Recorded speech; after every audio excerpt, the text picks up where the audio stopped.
As crazy as it sounds, HubSpot, which now everybody knows and uses, was a super young company, and there were some features where we were actually fighting it out with them in the market. What would you advise to security researchers today who want to go ahead and find vulnerabilities?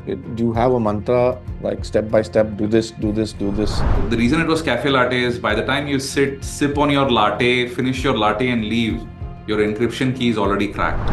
Would this passionate thing also apply to non-tech co-founders as well? Like, do they really have to be passionate about the field because they are non-technical? Don't try to convince a VC who doesn't get what you're building.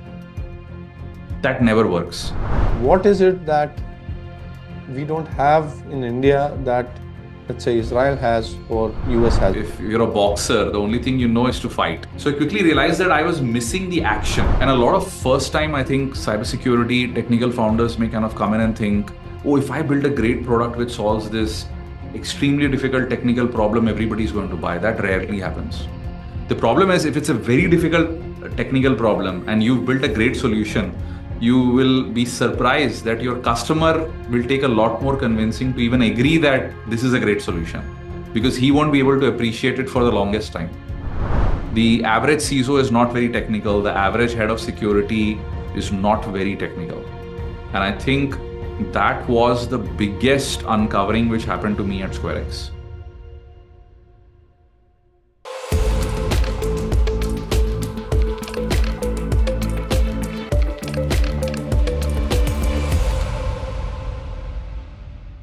From finding Wi-Fi protocol vulnerabilities to starting one of the first security video series, from a failed startup to selling a successful video training startup, to then starting one of the early browser detection and response startup. Today we have with us a very well-known hacker and a very good friend, Vivek Ramachandran. Welcome to the Jhacker Show, Vivek. Thanks, Aseem. Excited and glad to be here. Good to see you after such a long time, and hopefully we'll have a great discussion. Definitely. So, Vivek, let's start with the early days. I remember when we both had started, right? We were doing the Nalcon thing, and you were starting up the SecurityTube and video series, and we used to have long discussions at various conferences like DEF CON. But I think most of the people don't know about the startup that you did before this. So let's put some light on this startup and why did it fail, and what happened after that. Yeah. So I think, going back, I used to work for this company called Airtight Networks in 2007. It was a wireless intrusion detection system startup. Of course, that's where I found a bunch of vulnerabilities and whatnot. And interestingly, what had happened is that I was deciding to step out and build SecurityTube.net right after that. But during my notice period, I ended up speaking to two folks in the company, who eventually had a lot of interest in doing other ideas. So what had happened was during that time, I kind of figured marketing and brand detection, all of these things were like unsolved problems. So a simple example is, let's say Nike launches a shoe and hundreds of thousands of people around the world are actually buying it. How do you know what the sentiment around this is, right? So how do you go about do sentiment analysis? And all of this in today's LLM world sounds like fairly simple. But 2007, we just had to depend on NLP and all of that. So this was an interesting idea. The two co-founders that I had met, they said, look, if you want to do this one, then we are happy to kind of hop on the bandwagon and kind of do it together. So unbelievably, I decided to do this whole marketing measurement startup with two of these guys. And then I think probably went through, doing the classic mistakes that you would do when building any startup. So which is first is don't pick your co-founders just because you worked with them, right? Working at an office setup is very different from working as co-founders with people. And when everybody has equal right, equal responsibility, you might see a very different version of, how things are done, etc. The second thing I also kind of realized is that you should probably build things a little bootstrapped early on and then figure out if you want to raise money and all of that. I think we raised an angel investment too soon. Again, all classic mistakes, but I would say I was probably like 26 or 27 years old at that time. Uh, and funny enough, like India did not even have this whole startup ecosystem that you see today. There were barely any investors, one or two. There was like, you know, so what I quickly figured that we were very away from the market. There was co-founder problems which ended up happening. All of that put together, I finally decided that we should just, shut the company down and go. Now, as crazy as it sounds, at that point, the way we were building around all of this stuff, HubSpot, which now everybody knows and uses, was a super young company, and there were some features where we were actually fighting it out with them in the market. So had the company actually progressed forward in the right way, this could have been a HubSpot, God knows. But long story short, we decided not to. My key learnings was know who you do a company with. Most importantly, be super passionate about the field. I loved the marketing angle because I had helped out people at Airtight Networks to do it. But I quickly realized that, I didn't love it enough that I would think about marketing problems at night, right?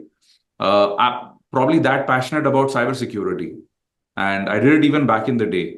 So just because something looks interesting and lucrative in that point in time, don't try to jump ship, jump the bandwagon and say, this is what I want to do.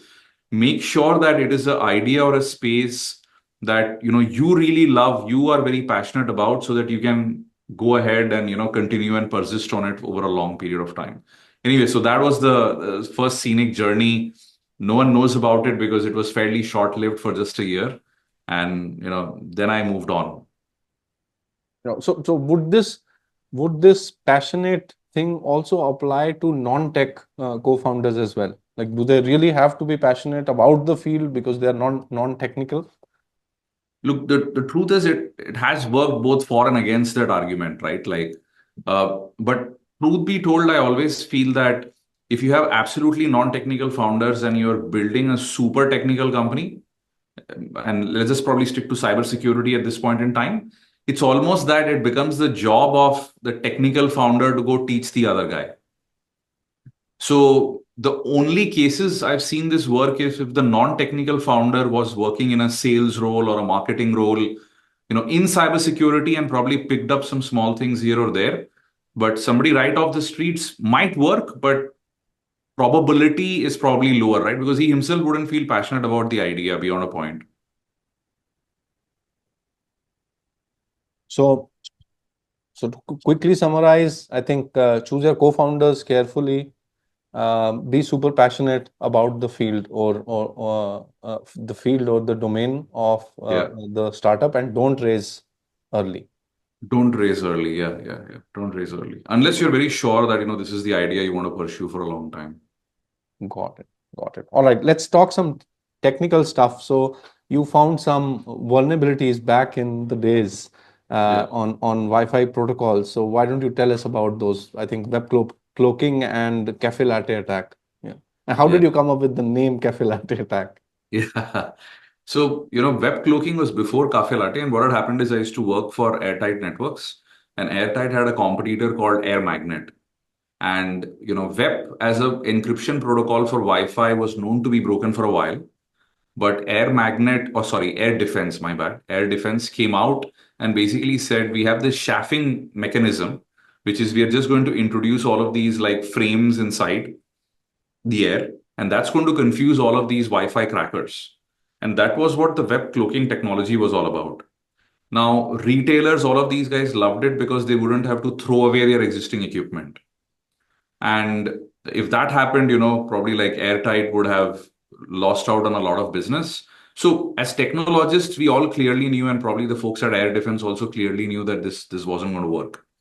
But we all know sometimes that good marketing speak, can take you forward. So the CTO of Airtight Networks, I used to be living in Pune at that time. He told me, "Hey Vivek, try to look at this technology, try to see if we can break it." And that's exactly how I got into it. I mean, we didn't have, of course, access to Air Defense's product. So we, in our lab, completely recreated what such a product could be working. in what way could it be working? And then we figured out every possible way to go ahead and break the product down and submit it to DEF CON. Incredibly got accepted. And that was the very first time that I went and spoke at DEF CON, which was 2007, literally, probably 2007, 2008, if I remember. Now, post DEF CON, what ended up happening was that I was in the US. And at that point in time, I had spent so much time with WEP as an encryption protocol that, my mind was always racing, could there be some other attack? Could there be something more interesting? And that's how, when I was playing with things, I ended up, figuring out that you could technically break the web key without requiring the AP by just forcing the client to talk to the attacker's fake AP, which at that point didn't know the encryption key. And by making it talk, you would end up generating packets encrypted with the real web key. And the way web cloaking works is if you have a large number of those packets, you would end up uncovering a few of them which have what are called weak IVs or initialization vectors in the encryption. And those weak IVs, would eventually allow an attacker to go ahead and figure out the key stream, figure out the eventual actual key if he had like enough number of packets. So that is how the Café Latte attack came to be. Now, what is the naming? I think, credit goes to Praveen Bhagwat, who used to be the CTO at Airtight. He said, look, you have to name it in such a way that it's catchy, people immediately get it. And the whole idea was that if you carried your mobile device and you sat at a cafe, within 5 minutes, an attacker could actually crack the encryption key of your office network. So the reason it was Cafe Latte is by the time you sit, sip on your latte, finish your latte and leave, your encryption key is already cracked. And because this only used the client, which means the client would be roaming.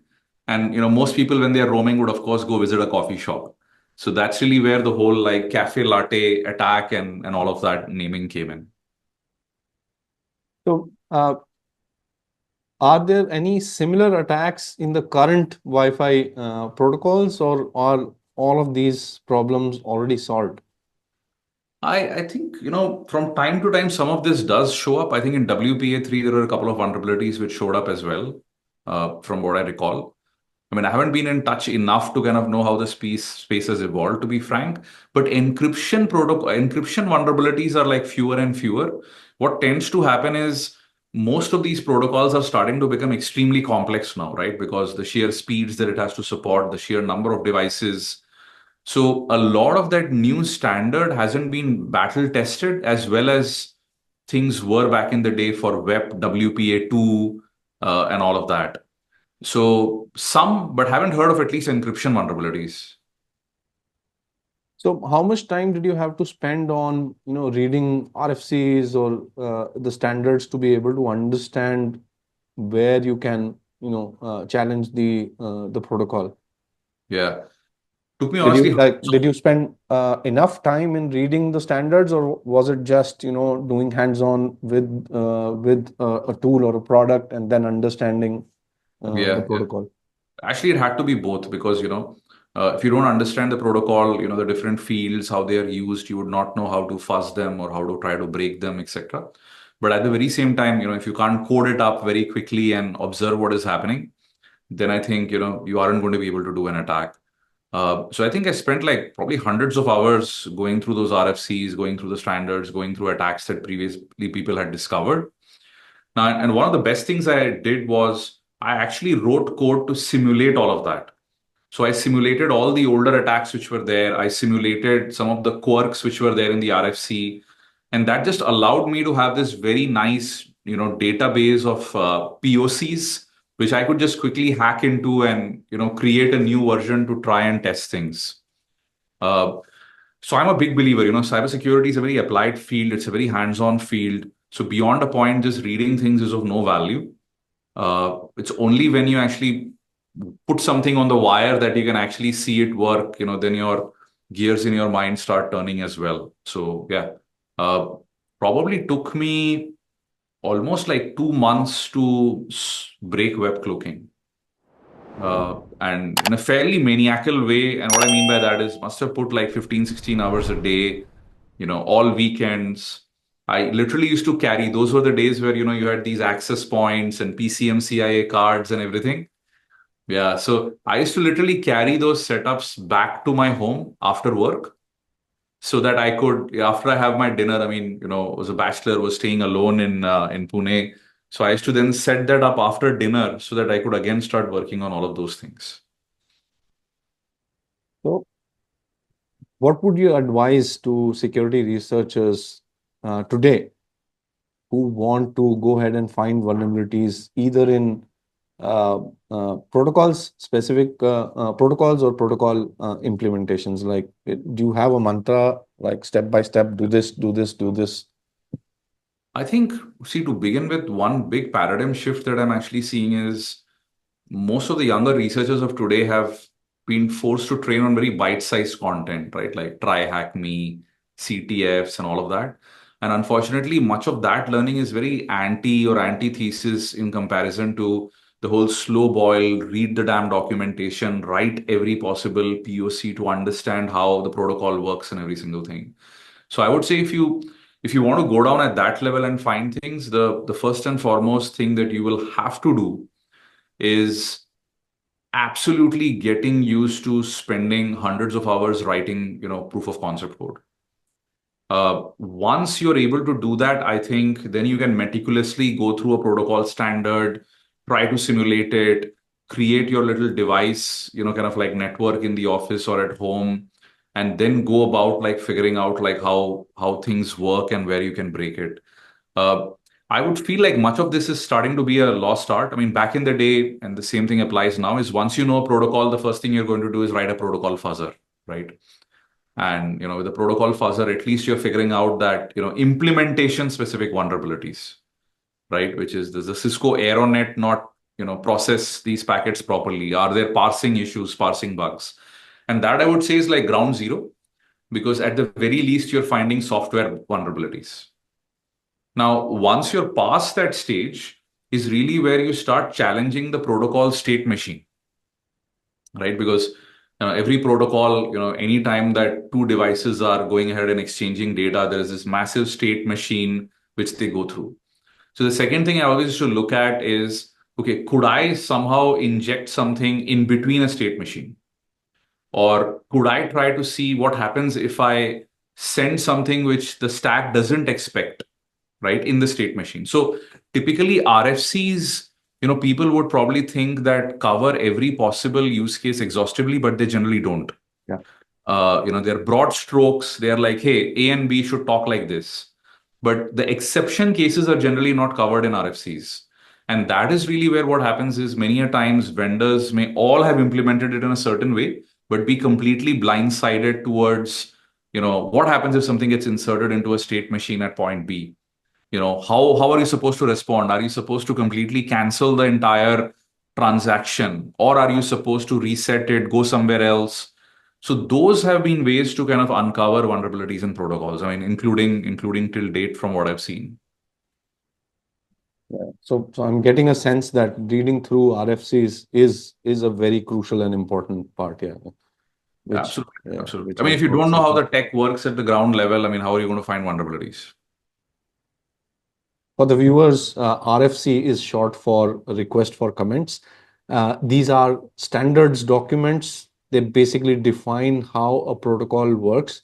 Pretty much almost all the protocols on the internet are uh, documented and defined in the RFC. So if you want to do security research on a specific technology, Vivek would advise that you go through the RFCs for that protocol first. All right. So, so let's move on to SecurityTube, Vivek. How did you like? What was your idea of starting the whole SecurityTube video series? Like, what were you Yeah. aiming to do? Yeah. So I think, there was this, so kind of going back, right? When I was at Airtight, I found all those vulnerabilities and everything. So when I came back to the Pune office, there were a lot of the other folks who were peers, younger people, and all of them came to me and said exactly what you asked is, hey, how do you write all this code? And I think viewers would probably not be able to appreciate is back in those days, there was no GitHub, GitLab. There was no Stack Overflow at that point in time, if I recall well, right? So the only real way to teach yourself was to look at other people's code, tamper with it, play around with it, and then figure out like how to write your own. So it was a good, fair amount of black art, if I can kind of like use that word. And, people weren't sharing things that openly at that point, not because they didn't want to share, but there weren't enough avenues to share online.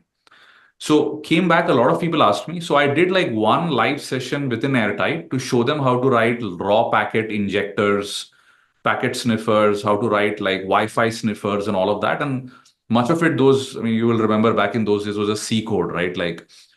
Uh, and then, people came back to me and said, oh, this was really good. This was pretty good. Like, you have a good knack for teaching. And I was like, okay. 2, 3 weeks go by, a couple of other guys come up to me and say, oh, I missed that session. Could you go ahead and teach us once again? And of course, at some point, you value your own time. So I thought about it and I was like, I wanted to be helpful, but I didn't want to kind of keep wasting my time teaching people over and over again. So then I said, hey, why not just shoot some videos and just share it with people internally? So I ended up shooting videos of all my tutorials and just shared it with a couple of folks within Airtight Networks. And they absolutely loved it. They said, oh, this is so nice, so fantastic. And then it just hit me, is like, hey, why not just put it online? I mean, what is the worst that can happen? Some people may use it, some people won't. So I created this site called security-freak.net. And that was like the pre-website to SecurityTube. I put up all the videos. And eventually YouTube started getting popular. So again, people won't even believe that time YouTube probably wasn't even that popular or even there. Uh, and then I said, oh, you know what? Like maybe I want to, and YouTube wasn't popular enough where I didn't feel the need to put my videos on YouTube because YouTube was just entertainment. So then I created SecurityTube, where I basically said, oh, YouTube is for entertainment, SecurityTube is for security people. Uh, Funny enough, had I posted those videos on YouTube, I would probably have been the first cybersecurity influencer to ever go on YouTube because I don't remember anyone who was creating YouTube videos back then. So So that's the genesis. So Yeah. what, when did like after doing SecurityTube, when did you realize that, okay, it's enough, I have to start something, you know? Yeah. I mean, to be honest, I ran SecurityTube on the site for quite some time, which is late evenings, weekends, making videos, putting it out. There was really no commercial angle to it. I never even thought it would be a business. And frankly, I come from a service family. So, I mean, there were no plans of like grandeur of creating a company, doing this, doing that. And again, people might not appreciate it because today, every kid who comes out of college, the first thing he does is like incorporate a company and change his LinkedIn profile, which is nice and good, provided they follow through. But back in those days, I mean, you remember we probably never had those kind of aspirations because market just didn't exist. So fast forward, SecurityTube's viewership started growing by quite a bit. And in just 2 years, 2.5 years, I was starting to get like 100,000 unique visitors a month. People were posting hundreds of comments on all my videos. People were eagerly waiting the next video in a series. And to me, I was starting to get hooked to it, right? Like, because, your day-to-day job was like fairly, as a programmer or as a contractor, like fairly mundane. You come back and here you are, all of these guys waiting for you to post your new video. Then what happened, Aseem, was Belgacom, there's this big ISP based out of Belgium. Their training institute contacted me and they said, our instructors are using your material. Do you want to come down and teach our folks? And that was literally the very first physical training that I had done. And this was 2011 now, 2010, 2011. And, people loved the training. I did. So for the next 1 year, I must have done like dozens of countries, took every single physical training contract that I could take, started with Wi-Fi security, but then did Metasploit, web application security, a bunch of stuff. And again, most people won't even realize those were the days where you had to carry VMs in a USB key, give it to people so that, they would like start a VM to do the tests in class. There was no cloud labs, online labs, none of that even existed. So I did that, but very quickly figured out that this wouldn't scale. And I hated traveling, so much. So then I said, okay, why not just ask people that, hey, I'll put out a free certification or rather a paid certification for a free course. Do you want to take it? And I sent that email out to 100,000 people. And I said, like, okay, if you want to do the certification exam, it's like $250 a user. And a couple of hours later, I come back, I see PayPal has blocked my account. And I suddenly realized that, a couple of hundred people, if I remember, had ended up paying. So PayPal thought this was some kind of scam where, you were just forcing people to probably pay something. Anyway, so then I mailed everybody. I said, look, the videos are for free. It's just a certification. And that's when the power of community hit me because people wrote back to me saying, Vivek, we've been big fans, followers, learned so much from you. This is a way for us to kind of like repay you, right, for all your years of dedication. So started like that, but very quickly, Aseem, I kind of figured like, look, it's nice to have like some people support you purely because they love their work, but that's not a sustainable model, right? And that is slowly when I said, okay, you know what? Why don't I now just put out like more training material? I quit my job by then, and I said I want to do this full time. And that was the genesis of SecurityTube training, which eventually became Pentester Academy. And when did the idea of labs hit you? Like doing Yeah, labs online, that it would yeah. be. So to be honest, I think when we started security training, labs idea was already there. And the Metasploit course that we had done, that actually had labs online, by the way. But here is the problem we faced. I was in Bombay. Students were mostly in the US. So the labs had to be in the US. And keep in mind, these were the days where the latency between networks was crazy, right? Again, 2011. Uh, so for us to configure ESXi based, VMware based labs, we would move a mouse pointer like this and it would take few seconds to move on the screen on remote desktop. So one of the first guys who kind of like helped me out, Ashish Bangale, I had told him to go configure the lab because every time there's no easy ways to kind of reset labs and any of that at that time, right? Just ESXi servers. So he used to spend hours just to get a lab ready because of the latency problem. So, and then what would happen is, users would complain that, oh, we want a lab reset. And again, it would take like a few hours to do all of that. So I felt like the technology at that point wasn't ready. And sadly, sitting in India, the latency was just too high to work this out. So that's when I completely changed over to VM based labs and told people just download the VM, try it out yourself. Uh, Now, fast forward, right? 2015, so around 4, 5 years later, 2015, if I remember. I think by then what had happened is technology had become a lot better. Uh, Docker containers, all of those things had started coming. And I quickly realized that this would fundamentally revolutionize. It was not as heavyweight as a VM. It was super lightweight. You could build stuff. So I sat down and wrote out the very first version of the lab platform. It took me almost like a month or 2 months, if I remember. And that is how the whole genesis of labs actually like began. Then, other people on the team took over, Jeswin and all the folks. But that's how I started. And we were the first to provide browser-based labs, which is my whole thesis was regular SaaS applications, everything was browser-based, but labs still required to connect over VPN. And in the beginning, when we put it out, a lot of people said, oh, I want my VPN, this, that. Now, but look, lo and behold, at this point, almost everyone is just playing browser-based labs. Your Kali system is opening up in a browser tab. You do whatever you want. Uh, so I think, yeah, I mean, we pioneered that technology and I was happy that we built labs at the right time.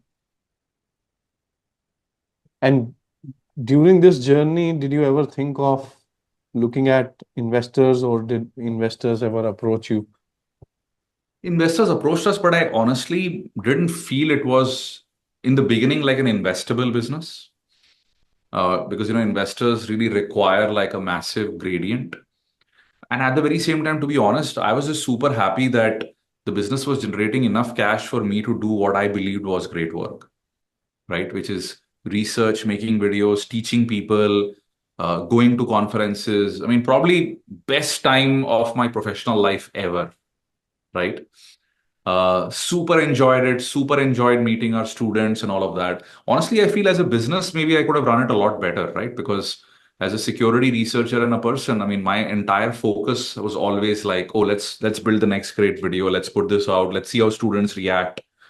Uh, at the very, very end, I would say 7 to 8 years of running, I started contemplating if you wanted to, make this bigger. And that was the time that I went ahead and accepted like a small check from Sequoia Capital Southeast Asia, but the company got acquired soon after. So you mentioned that when you started, there was no startup ecosystem. What is your view on the evolution of startup ecosystem in India? Like how was it back then, and then what are there? Do you see any changes in the startup ecosystem today? Like what has changed, how it has evolved? Yeah, yeah. I think, 2004 to 2010, most of the startups in India, or rather the whole main startups in the whole world used to be network security and infrastructure companies, right? Like Cisco Systems, all the big guys, people like Nevis Networks, based out of Pune. I think Vinod Dham, the father of the Pentium chip, had started that company. So it was all like very heavy duty networking, switching, security. So you really required like a crazy amount of money to even get into such a business. And it was what I would kind of call like an older person's business. And what I mean by that is you needed to have spent a dozen years at least knowing how all of this was done. You need to be able to build a very strong team, and people would only trust you if you're already a big name. And that was, I think, what was there between 2004 2010, right? And then the Web 2.0 era happened, probably first in the US. Big companies like Amazon, all of those, of course, started to getting built. And India back then, the biggest issue was that there was no way for people to pay online, right? Credit cards were there, but very few people had it. There was no UPI. None of that stuff was around. So I think an online business in India was like not something which people thought about building, right? I think the early ones were Flipkart, Shadi, Naukri.com, all of these companies. And then I think what suddenly happened is, payments became more democratized and everybody started building companies, right? Like SaaS companies. Most Indian startups are still consumer focused because that's the main market, but now more B2B are also starting. But just to focus on cybersecurity, if you just kind of narrow that down, I would say for a very long time, the Indian cybersecurity startups were services companies, right? Which did pen testing and all of that, right? Like NII, MIEL security. Eventually, you guys started Payatu as well. But those were the original startups, education companies, which was again service oriented, pen testing and all of that stuff. I think how that has evolved today is I start to see more and more people create technology product companies. Like I can see Exploity right behind you. Uh, yeah, other folks like, Smokescreen, Sahir build that out. Uh, Ping Safe, is a company I had the privilege of being a seed investor in. So I think it is changing, but definitely if you want to compare it pound for pound, at this point we are nowhere close to where the US cybersecurity or the Israeli cybersecurity startup ecosystem is. Yeah, agreed. And that brings me to my next question, which is how, how do you see innovation here in the Indian cybersecurity startup ecosystem versus US or more specifically Israel? So I think, look, your greatest insight comes from the market, and market basically means that you're very close to customer problems. Now, whether we like it or not, the US is probably the world's largest market at this point in time for cybersecurity products. And Israel, given their whole geographical history, has always had a very highly elevated, uh, I would say, highly elevated thought process around security in general, right? Like physical security, missiles, tanks, bombs, whatnot, and including cybersecurity. So they've always been very aware, given what's happening in that geography, literally for the past 40, 50, I don't know how many years. Uh, that is really where what I've actually found is if you're very far away from the market and if you start a company, a product company in India, but you make your focus in the beginning, everybody says, oh, why don't I just solve like a couple of local company security problems and I'll grow bigger and then I'll take this to the US. But the problem is Indian companies, cybersecurity problems, most part are very different from the ones in the US, right? At some point, there will be a sense of convergence for sure, but India is a super price sensitive market. For a long time, security was governed by compliance and not really a real need to not to get hacked, right? So I think the big problem is it's absolutely okay to start a company in India, Singapore, wherever, but it's very, very important not to lose touch with what the real market is. And I think you can build here fantastic, great talent, but you have to go to market as fast as possible to America. And the big reason is, look, the market teaches you faster than any form of other iteration which can happen. People will tell you your product is good, bad, ugly. This doesn't work. That doesn't work. So I feel the same for Israeli founders, right? Like most of them, given that they've built a lot of solid tech out of there, they tend to be more US focused. They have very good connects into the US. They have massive CISO networks, investors in Israel who have connects both into the US CISO community and whatnot. While I found that unfortunately a lot of Indian cybersecurity companies getting built, we traditionally don't have those level of connects into the US CISO community. So by the time you build a product, you go to the market, you get the right feedback, that technology is starting to mature where there are too many players coming in and now you're battling, on price. But do you see, uh, specifically from building deep tech, or do you see a lack of core knowledge, cybersecurity knowledge in the region, or like I'm just trying to understand what is it that we don't have in India that, let's say, Israel has or US has. US obviously is the biggest market, so no Yeah. arguments on that side. But Yeah. given given the talent that we have versus US and Israel, do you see any problems that we have in India? Yeah. I think, look, breaking it up into maybe two parts, maybe three. The first is let's just pick tech, right? Uh, a large part of the Indian security community is focused on more the attacker side and not really the defender side. And what I mean by that is much of the work that we talk about at conferences and other places is around like, hey, here is how an attack works, here is how an attack works, right? And NullCon, biggest conference, whole of India, probably whole of Asia. You guys know that very few people would submit defender talks, right? Most people submit more attacker-oriented talks. And that is great because knowing how attacks works is fairly essential. But what I've actually found is that you need two ingredients. One is a very, very strong security research community, which I feel India has. The second is a very strong developer community passionate about cybersecurity, right? Because it's very rare to get a combination of a researcher who's also a great developer. If you primarily look at where India's developers are focused is apart from the outsourcing, which is happening for the larger companies, I think mostly on web applications, right? Everything is a web app or a mobile app. So you have a large number of people trained on that. Now, truth be told, India runs the tech of the world. So if you go to Silicon Valley, any other place, like it's all Indians, head of engineering, and now even chief product officers and whatnot. So I think the it's less about the talent, more about the experience. I think Indians are incredibly talented. We, as I said, own tech of the world. But what happens is sometimes you need a little bit more experience on building a certain kind of tech, right? And this is really where funny enough, Indians in the US have a lot more experience because a lot more companies are building security tech there, while very few companies in India are building security tech. So there is a little bit of teething there, but I think that gap is starting to get covered. Where I feel we are miserably failing is the go to market. Israeli companies, they have good connects, whether you call it gaming the entire system or whichever way you want to kind of like look at it. I mean, being very frank, is there are VC firms, in Israel who are very well connected to the CISO ecosystem, in the US and other places.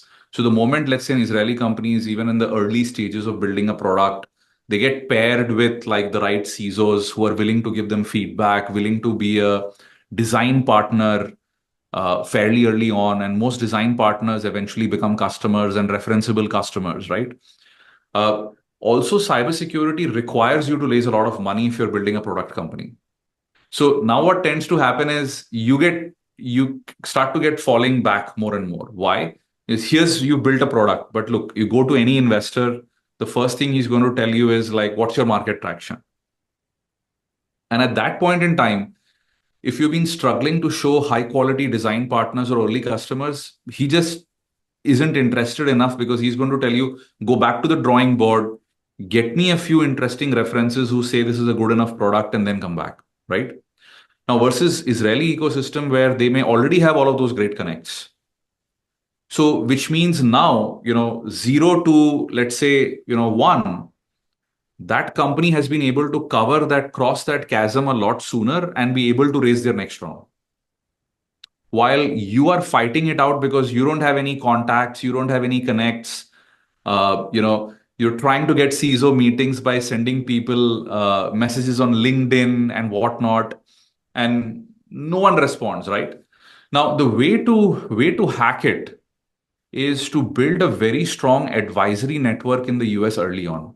So look, you might not be able to get to a CISO directly, but if you build a great advisory network, you can get to them with their help. And that is something which I did at SquareX, pretty well, which is I made it my mission that 2 months sitting in the US, getting the best advisory board that I can. Wow. And so, since you have experience with investors for both your companies, like Pentester Academy and then now SquareX, I want to know your perspective of investors or VCs, typical VCs in the Indian region. Yeah. Yeah, we Yeah. can talk about the good, bad, and the ugly. Yeah. Yeah. So, what I would kind of like say is India indigenously probably hasn't created too many cybersecurity companies, right? Which means there aren't any big local successes like a Zomato or something else which is now publicly listed. So most investors in the region, of course, haven't seen a cybersecurity success. So when they approach it a little pessimistically, is what I found. Now there are some good exceptions. So I can tell you, Sequoia Southeast Asia, which is now peak 15, those guys were amazing. Shailendra, Roy, everybody on the team, when I spoke to them about the vision of the company, they may not have been cybersecurity nuanced, but they got the broader vision very fast. They invested into the company.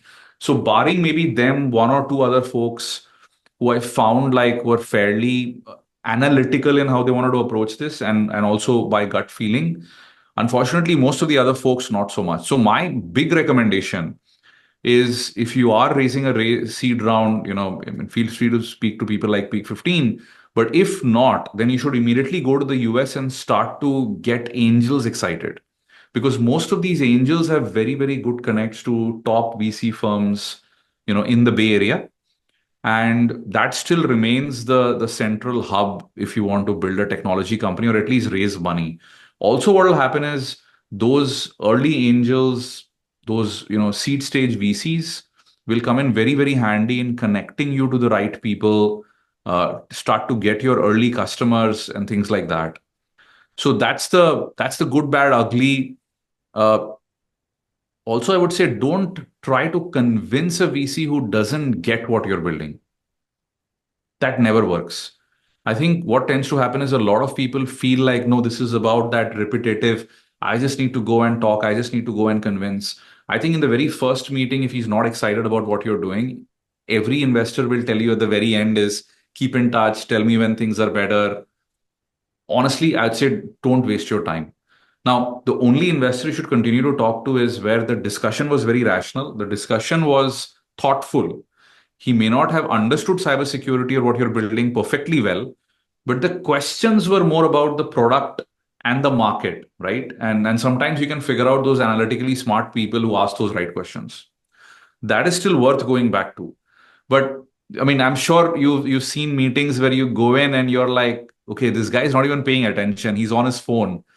He's sipping on his coffee. He's on his computer. You suddenly see his specs light up because, he's maybe searching something on Google. I think those are a big no. And sadly, there are many of those around. Yeah, yeah. What I feel is I think the investors here in India lack taking that risk. I'm Yes, not sure on the B2C side or D2C side, but especially on the cybersecurity side, I think they're quite averse to taking risks, is what I 100%. feel. 100%. And see, to your point, also what happens is just to kind of double click on that, cybersecurity is a bit more nuanced, right? Which is most of them are used to investing in workflow SaaS companies. And a typical workflow SaaS company is like, I mean, simple example is like a cheaper Salesforce, right? I mean, as an example. And that's really where they expect those companies to grow to 1, 5, 10, 50 million like super fast. While in cybersecurity, it is going to take a year, 2 years to build a good product, take another year to get to product market fit. Then things start to accelerate. Also, I feel like with this whole platformization and a couple of companies, owning massive product lines, a large part of cybersecurity companies are just built to get acquired.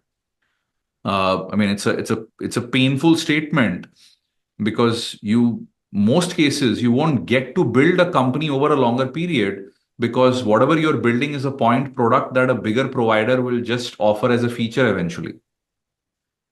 And that I think a lot of investors don't understand is every cybersecurity company you invest in is not meant to be $1 billion company. It's meant to exit at 100, 200, 300, probably like 500, 700 million outcome. Though that is on the higher side, most of them 300 million and below.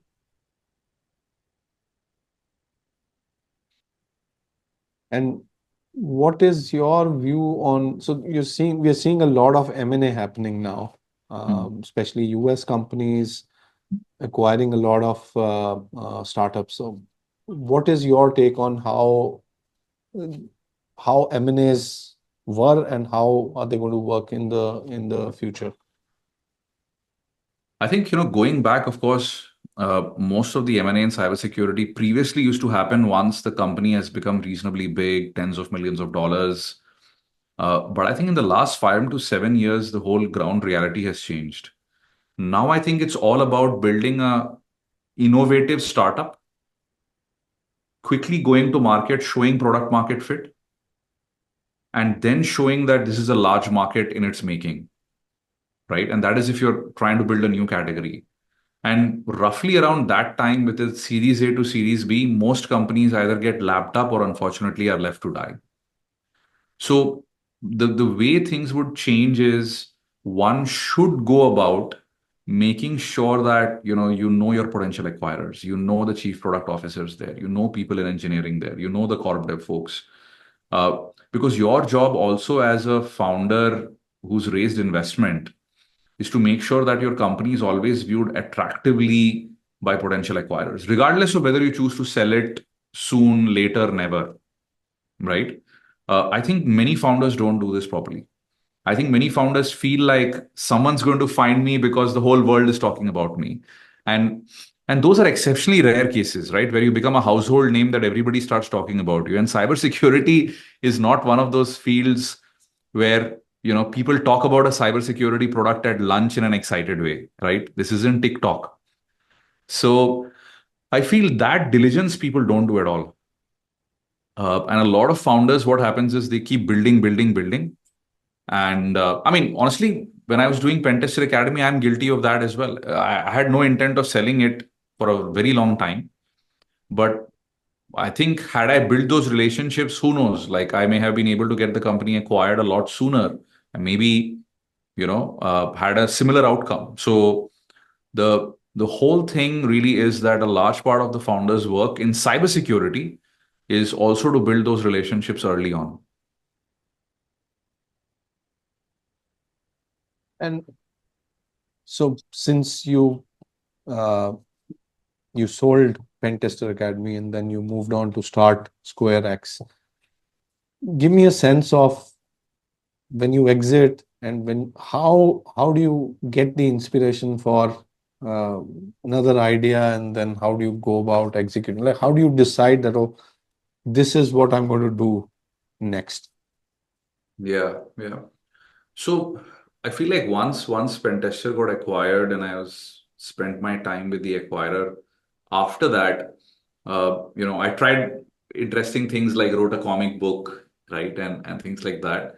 And to be honest, I was forcing myself not to start something new, right? Because what tends to happen is like we are all like founder DNA, which means the moment you start something new, you know you're going to be fully absorbed into it, complete time away from family, other things, friends, all of that stuff. But very quickly, I also realized that this is who we are, right? It's just the same thing that if you're a boxer, the only thing you know is to fight. So similarly, if you're a founder for such a long period of time, the only thing is to build products, go to market, face those challenges, get hit on the face, have battle scars, but keep going back at it. So I quickly realized that I was missing the action, right? I used to wake up in the morning, read tech runs, see people are doing this stuff, see other things happening, and just shelf it and say, okay, I'm not going to do this right now. Let me just go to the gym. Let me just, walk the dog, right? Spend time with the kids, things like that. But then you quickly realize that a large part of your satisfaction quotient was attached to doing what you felt was like incredibly high quality work. So I think that was more of the whole like emotional angle of how I decided to once again do something. The more topical angle of that is I looked at it and said, look, network security is a reasonably solved problem. Endpoint security was a reasonably solved problem. Cloud security was very hot, but I was kind of roughly late to the party by then already, right? Uh, and at the very same time, I looked at it and said, okay, what is the final frontier, at least in my mind, which no one has paid attention to so far and which can add value? And then I looked at it and I said, look, how are organizations getting broken into? 90% of it is targeting your end user, correct? An employee. They've always been the weakest link. They continue to be the weakest link. And then I looked at it and said, okay, where are all the attacks coming in from? See, gone are the days of network file systems. Gone are the days of network worms, email worms, right? Very rare now. Gone are the days where you now use USB keys, CD-ROMs, all of that. So there's only one primary input output out of the endpoint, which is the web browser. A close second will probably be your Outlook Express and things like that.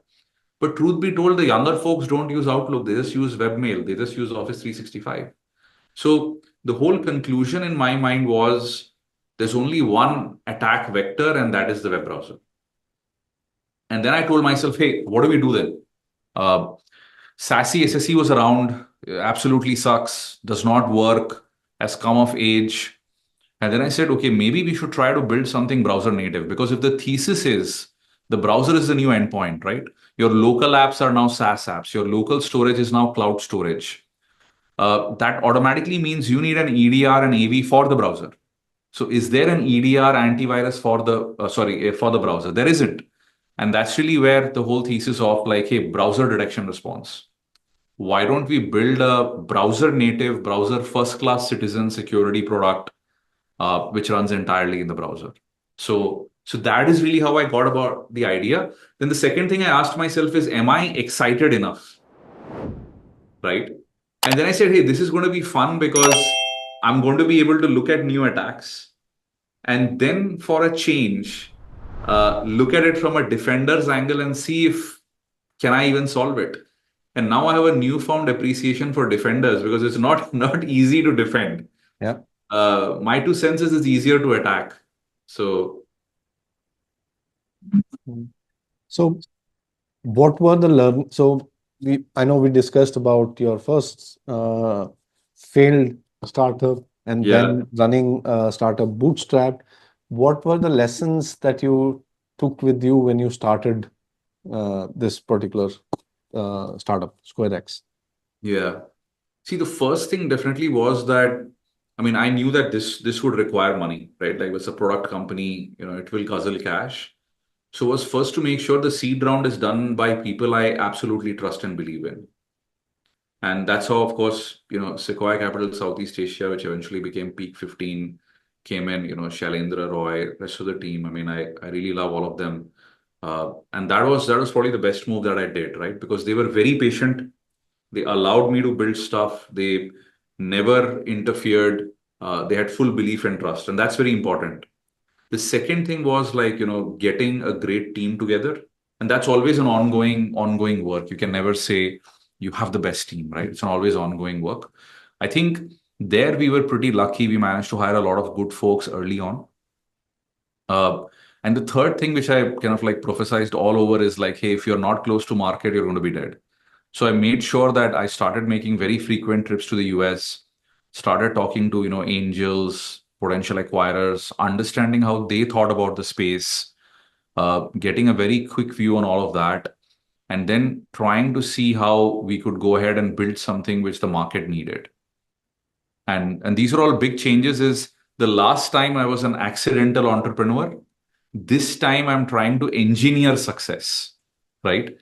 I don't know if it can be, but I'm trying to see if there is some science and not all art, and of course a good amount of luck involved, and that's what I've been trying to do on this one. And so finally, what would your advice to startup founders or people who are folks who are looking to start something in cybersecurity, what would you advise them? Yeah. First thing is, build something and create a mindset that you're competing globally, not locally. I've seen too many startups build in India and first focus on Indian customers, and then they lose their way, and all they become is the Indian version of something else, even though unfortunately both companies may have started at the same time, which is a US or an Israeli company and an India company, right?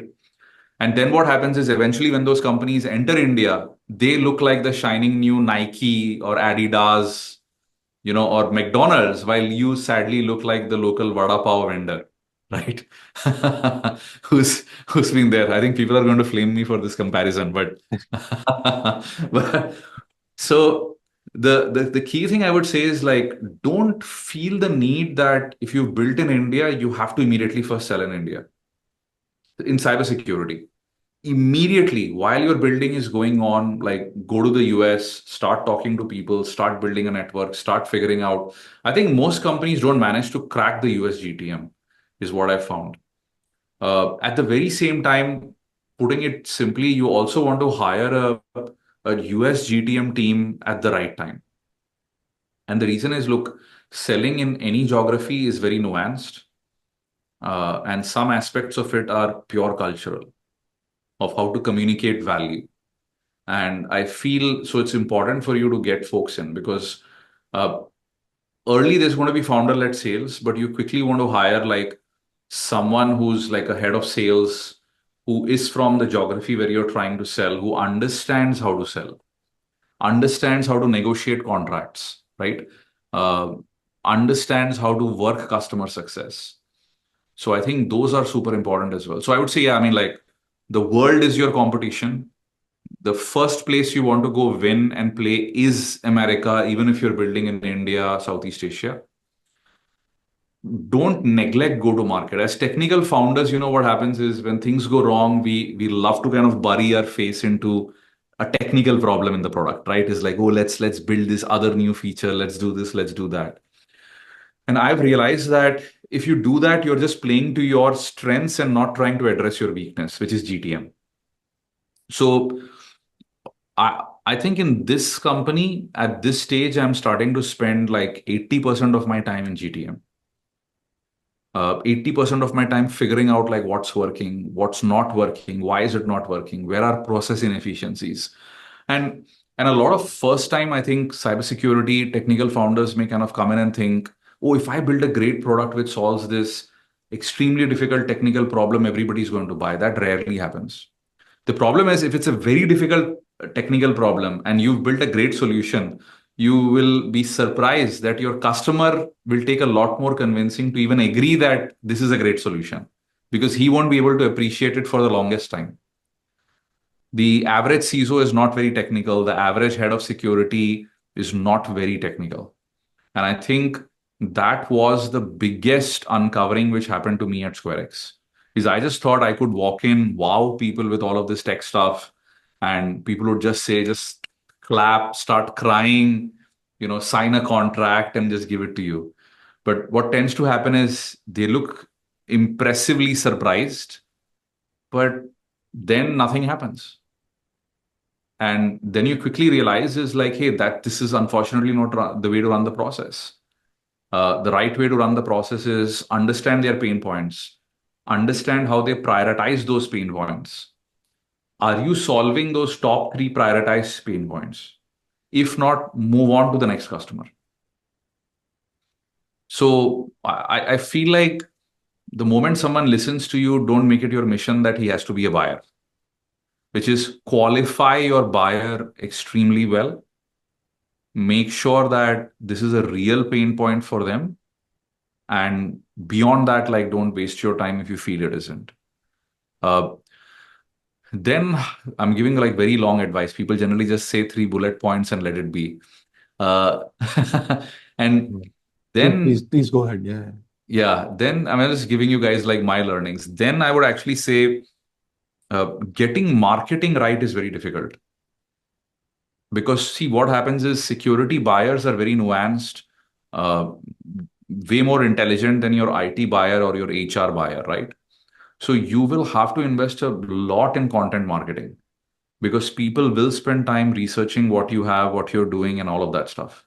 And if you don't have that nailed down properly, what will end up happening is that you will see that your competitors are showing up everywhere. So I invested in PR very early. We got a full-time PR person in the company. We made sure that we are putting out attacks, putting out exploits. That's getting covered. I mean, we've done a phenomenal job at being on Forbes, Mashable, all the big guys, almost on like every second month at this point. So, uh, Indian culture also is that we don't like showing off. So anytime we talk too much about ourselves, we start saying like, oh, I think I'm showing off. Oh, I think I'm showing off. But you have to understand that if you don't tell the world what you have done, what you have built, who you are, they won't know because in today's world, no one has the attention or the time to spend time on you. So the whole, American Israeli thesis around this is they're very loud, they're very in their face. They want to kind of like own that category, own that narrative. And for that means you have to put yourself out and put up your strong claim, to the throne, right? Uh, and one of the things though, I mean, again, maybe this is just me, is like I've found that, some of those ecosystems are very supportive towards each other. I haven't seen as much of that happen in the Indian ecosystem, right? Uh, and I think without like doing that, unfortunately, you don't create a resonance effect, right? And I can understand why, right? Like, I mean, India has always been a super competitive internal country, existential crisis. So 1.5 billion Indians just competing with each other. So that sense just remains even if you are founding a company and someone else is running a company which has nothing to do with what you're doing. Uh, while in places like and this is just my thesis, Israel, where they've been at war and there are so many things going on, is people are closer, the community is closer, it's everyone watching out for each other, and that's really where probably there's a big multiplier resonance effect, which is I've seen a lot of Israeli founders push other Israeli founders' product. Uh, talk great about them in common meetings and all of that, but I haven't seen as much happen from an Indian context. But I mean, again, just might be my experience. Right. A lesson for Indian founders. Yeah, please help others.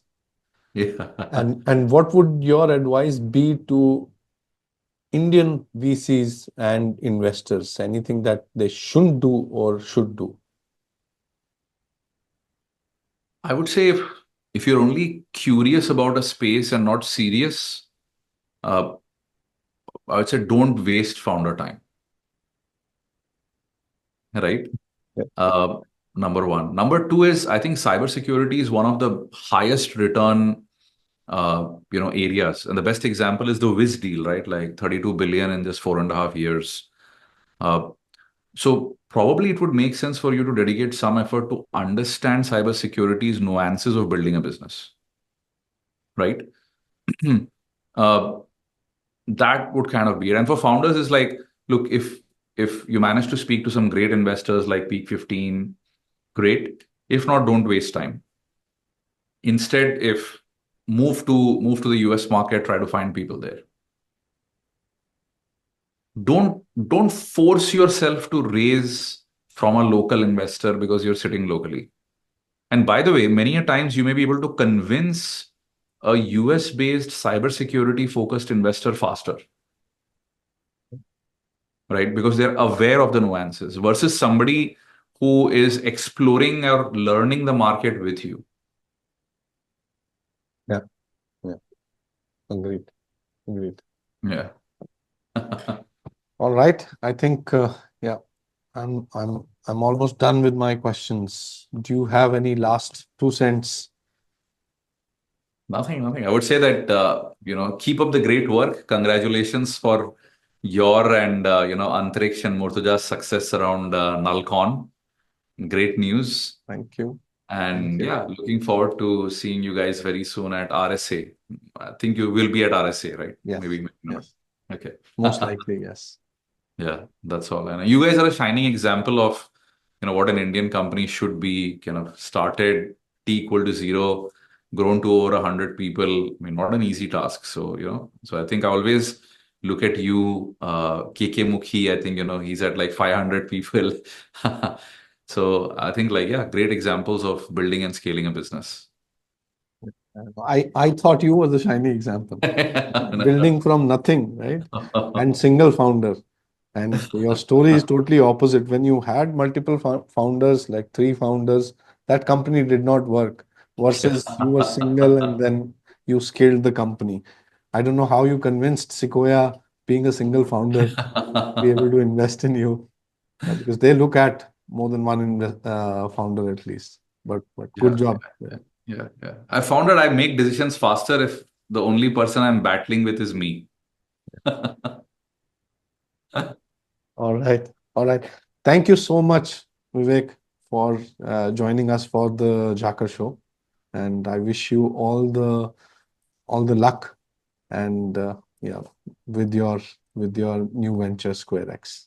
Thank you. Thanks, Aseem. Really appreciate it. And yeah, enjoyed my time on the show with your questions and all of that. Yeah, thank you. Thanks, everyone.